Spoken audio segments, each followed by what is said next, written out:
22 December Narayanganj city কর্পোরেশনের মোট 27টি ওয়ার্ডে নির্বাচন অনুষ্ঠিত হবে। তফসিল ঘোষণার পর থেকে তাই ওয়ার্ডগুলোতে বইতে শুরু করেছে নির্বাচনী হাওয়া। মেয়র ও কাউন্সিলর প্রার্থীরা বাড়ি বাড়ি গিয়ে উঠান বৈঠক সহ এলাকার দোকানপাট সহ মসজিদগুলোতেও প্রচারণা চালাচ্ছেন।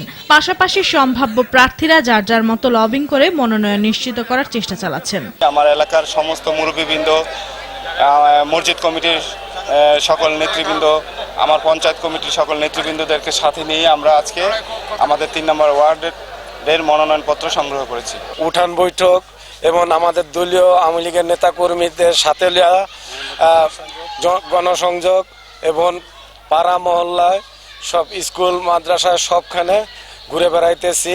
এদিকে ক্ষমতাসীন দল আওয়ামী লীগের টিকিট পেয়েছেন বর্তমান মেয়র ডক্টর সেলিনা হায়াত আইভী। অন্যদিকে বিএনপির পক্ষ থেকে একাধিক প্রার্থীর নাম শোনা যাচ্ছে। প্রতিযোগিতামূলক নির্বাচন দিতে হলে আমরা মনে করি যে বিএনপিকে মাঠে নামতে দিতে হবে। আমরা আশা করি একটি সুন্দর পরিবেশে যদি সৃষ্টি করতে পারে নির্বাচন কমিশন, তাহলে হয়তো বিএনপি এই নির্বাচনে অংশ নিবে। তবে ভোটারদের মধ্যেও প্রার্থীদের নিয়ে চলছে চুলচেরা বিশ্লেষণ। আমরা চাই নির্বাচনটা শান্তি সুষ্ঠুমত হোক, যাতে আমরা ভালোভাবে কেন যে ভোট দিতে পারি। আমরা আশা করি সুষ্ঠু নির্বাচন হবে ইনশাল্লাহ। 3 নম্বর ওয়ার্ডের জনগণ সুষ্ঠুভাবে শান্তি শৃঙ্খলা পূর্ণভাবে আমরা ভোট দিতে চাই। তবে দলীয় টিকিট যেই পান না কেন নির্বাচনে কোনো রকম অপ্রীতিকর ঘটনা ঘটবে না, এমনটাই প্রত্যাশা নারায়ণগঞ্জবাসীর।